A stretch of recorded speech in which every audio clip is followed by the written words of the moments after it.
શ્રી વડનગરા નાગર મંડળ મુંબઈ 118મો વાર્ષિક મહોત્સવ, શતાબ્દી મહોત્સવ વિશિષ્ટ સન્માન સ્વર્ગસ્થ શ્રી વિદ્યુતરાય હિંમતલાલ વસાવડાના સ્મરણાર્થે શ્રીમતી હેમા દેસાઈ. વ્યક્તિને અભિવ્યક્તિનું માધ્યમ મળી જાય ને ત્યારે પોતે તો ન્યાલ થઈ જાય છે, સમાજ પણ એની પ્રતિભાથી માલામાલ થઈ જાય છે. વડનગરા નાગર જ્ઞાતિ એટલે ગીત, સંગીત અને નૃત્યના ત્રિવેણી સંગમનું પ્રયાગરાજ. આદિકવિ નરસિંહ મહેતાથી માંડીને આજ સુધી 550 વર્ષોની તવારીખ સાક્ષી પૂરે છે કે લેખન, ગાયન, વાદન, નર્તન અને અભિનયનું પંચામૃત પામવા માટે આ જ્ઞાતિ પાસે તમારે જવું પડે. હા, આજે શતાબ્દી મહોત્સવ વિશિષ્ટ સન્માનના અધિકારી બન્યા છે ગાયિકા કલાકાર શ્રીમતી હેમા આશિત દેસાઈ. તેમનો જન્મ અને બાળપણ કચ્છમાં. પિતાશ્રી ડૉક્ટર હતા અને સંગીતના ચાહક પણ, પરંતુ વારસામાં તો મળ્યો માતુશ્રીનો સુરીલો કંઠ. શાળા જીવનથી જ હેમાબેનની ગાયકીનો પ્રભાવ જામવા માંડ્યો હતો. 6ઠ્ઠા ધોરણની આ વિદ્યાર્થીની રમતગમત અને લલિત કળાઓમાં પારંગત હોવાની પ્રતીતિ કરાવતી હતી. ભુજ રેડિયો સ્ટેશનનો આરંભ થયો ત્યારે ચાઇલ્ડ આર્ટિસ્ટ તરીકે પહેલું ગીત ગાવાની સુવર્ણ તક મળી ગઈ. પ્રેમળ જ્યોતિ પ્રાર્થના ગાનથી તેનો શુભારંભ થયો. ધીમે ધીમે આ કિશોરી કલાકાર કળીમાંથી પ્રફુલ્લદલ પુષ્પ તરીકે વિકસિત થવા લાગી.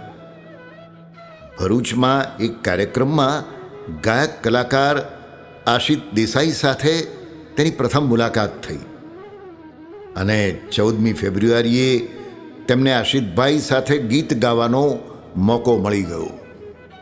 બસ પછી તો બંને વચ્ચેનો સુરીલો સ્નેહ સંબંધ પાંગરતો ગયો અને મંગલ પરિણયમાં પરિણમ્યો.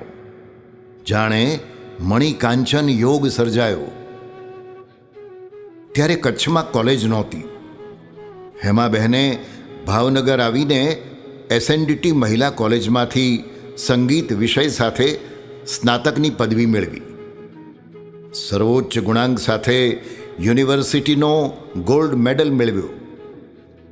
ભાવનગરમાં શાસ્ત્રીય સંગીતની તાલીમ કોલેજના અધ્યાપક શ્રી વિઠ્ઠલદાસ બાપોદરા પાસે અને સાથે સાથે શ્રી રસિકલાલ અંધારિયા પાસેથી મેળવી. સંગીત વિશારદ ડિપ્લોમા સુવર્ણચંદ્રકથી હેમાબહેનની પ્રતિભા પોંખાઈ અને સૂરની સાથે શબ્દની સંગત સાંપડી જ્યારે તેમણે ગુજરાતી ભાષા સાહિત્યમાં અનુસ્નાતક MAની ડિગ્રી મેળવી. હેમાબેનના કંઠના કામણ ભક્તિ ગીતો, લોકગીતો અને ગઝલોની નજાકતભરી રજૂઆતમાં ઝીલાયા છે. ગોપાલ કૃષ્ણ, પુણ્યતીર્થ, પંચમહાભૂત, જીવન સ્વપ્ન, શચી પૌલોમી જેવી નૃત્ય નાટિકાઓમાં તેમની ગાયકીનું દૈવત અને કૌવત ઝળહળ્યું છે. સૂરજમુખી, શમણા, 7 પગલા આકાશમાં, ખેલ, સપ્તરંગી, અમાસના તારા, શ્રદ્ધા, 100 દાડા સાસુના આ ગુજરાતી ટીવી સિરિયલ્સમાં તેમણે ગીતો ગાયા. 5 ગુજરાતી ફિલ્મોમાં પ્લેબેક સિંગિંગ કર્યું અને ગુજરાત રાજ્યનો શ્રેષ્ઠ ગાયક કલાકારનો એવોર્ડ અંકે કર્યો.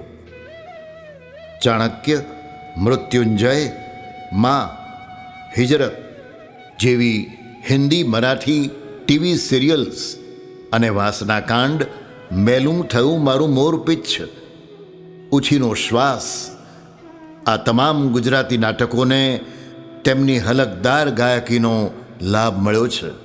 આ ઉપરાંત ભક્તિસાગર, તાઝગી, રેશમી, યમુના જલ, લગ્ન ગીતો, મધુવન, મેઘ મલ્હાર, નમોસ્તુતે, અલખનો નાદ, જય જય શ્રીનાથજી, ગરબાના તાલે, ભક્તિ સ્મરણ, શ્રીનાથ સંકીર્તન આલ્બમ્સમાં તેમનો સુરીલો સ્વર સચવાયો છે. ફિલ્મ સમયની સંતાકુકડી માટે ગુજરાત સરકારે શ્રેષ્ઠ ગાયિકાનો એવોર્ડ આપ્યો. સુપ્રસિદ્ધ સિતારવાદક પંડિત રવિશંકરના નેજા નીચે રશિયામાં સ્વર મિલન, ઘનશ્યામ બેલે અને ઓર્કેસ્ટ્રાના સ્ટેજ શોમાં એમણે શાનદાર પરફોર્મ કર્યું. હેમાબેન દેસાઈને સુગમ સંગીતની સુદીર્ઘકાલીન સેવા માટે હરીન્દ્ર દવે તથા અવિનાશ વ્યાસ એવોર્ડની નવાજીશ થઈ છે. ગુજરાતી હિન્દી ગીતોના કાર્યક્રમો માટે તેમણે વ્યાપક વિશ્વ પ્રવાસ ખેડ્યો છે. ગુજરાતી સુગમ સંગીતની આલમમાં છેલ્લા 5 દાયકાથી હેમા આશિષ દેસાઈ એ જુગલ જોડીનું નામ અત્યંત આદરપૂર્વક લેવાય છે. કહેવાયું છે, music is meditation and music is medication too. આ સૂર સમાધિ અને ઔષધના ઉપચાર તરીકે કામ કરતી સંગીત વિદ્યાની સિદ્ધિ પ્રસિદ્ધિથી શોભતા હેમાબેન દેસાઈનું સન્માન કરતા મંડળ હર્ષ અને ગૌરવ અનુભવે છે અને તેઓને હાર્દિક શુભકામના આપે છે.